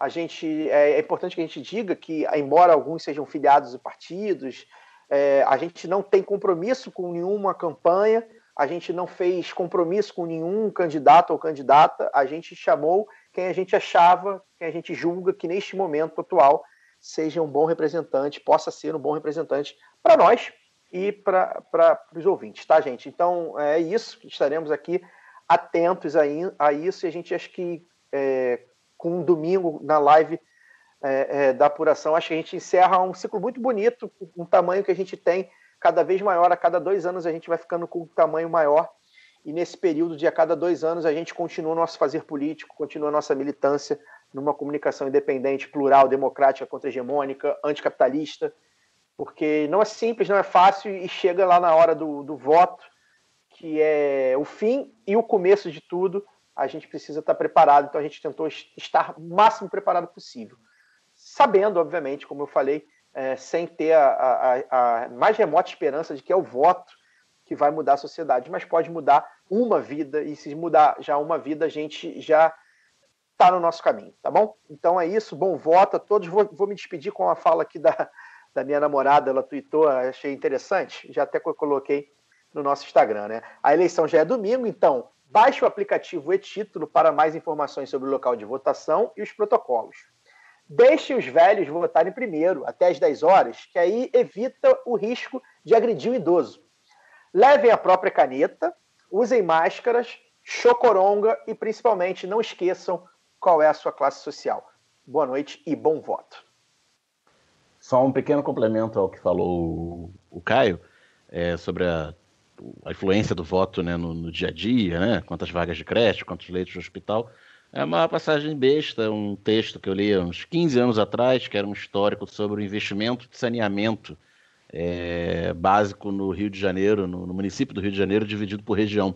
E um dado que me chamou a atenção e eu nunca esqueci é que o volume de investimentos na Zona Oeste, falamos bastante da Zona Oeste aqui no programa hoje, né, onde mora metade da população da cidade, só ultrapassou o volume de investimento na Zona Sul, onde mora a menor parte da cidade, mas a mais rica, em meados dos anos 80, na primeira metade dos anos 80. Por acaso, ou não, exatamente quando os governadores e prefeitos da capital voltaram a ser eleitos pelo voto direto, né? Então, fica aí a informação. Pois é, eu subscrevo aí ao editorial do Caio. Só queria dizer uma coisinha antes de dar o boa noite. Diferente dos meninos que têm opções, dúvidas e crises de voto, aqui em Niterói eu não tenho dúvida em quem eu vou votar. Vou votar no Flávio Serafini para prefeito, 50. Vou votar no Renatinho para vereador, 50, 1, 2, 3. São mandatos de luta, são mandatos abertos para a população, são mandatos que estão aí denunciando a nova prática da polícia de prender gente aleatória baseada em foto no Facebook. É algo que eu vou cobrir no Lado B Notícias de segunda-feira com mais calma. Então eu acho importante que a gente vote em quem luta pelas pessoas que, cara, que precisam de representação de verdade, né? Porque a especulação imobiliária, a máfia dos ônibus, esses conseguem a sua representação, seja lá quem for entrar. Pode ser o que eles queriam, mas se não for o que eles queriam, eles arrumam um outro também. Então, pensa também que seu voto pode não só eleger a pessoa quem você está votando, pensa na chapa que você está votando, né? Se seu candidato é o único candidato bom daquela... Com o fim da coligação... Daquela legenda... O fim da coligação proporcional tá mais fácil saber isso, né? Só o partido mesmo. Se é o único candidato bom que tem ali, pensa se você acha que vale o risco. Tudo, né? A eleição virou um jogo de risco e recompensa. Enfim. Deixa só, de fato, eu ainda não fechei questão aqui para prefeita, né? Votarei numa mulher, é certo. Não sei se Renata Souza ou Benedita ainda, mas enfim, estou aí para ser convencido. Mas eu já fechei questão na minha candidata para vereadora. Vou votar na Maria dos Camelôs. Alguém que eu acho que por si só, por ser uma mulher trabalhadora, de uma categoria que é marginalizada, acho que é uma presença na Câmara por si só muito forte. Está num partido com o qual eu me alinho quase 80% ou 90% das vezes. É referendada por gente que é meu deputado federal, no caso do Glauber Braga. Então, enfim, e falou muito bem aqui, mostrou que está preparada quando a gente trouxe ela. Então, meu voto é Maria dos Camelôs. 50-014, tá? Só para deixar bem claro aí.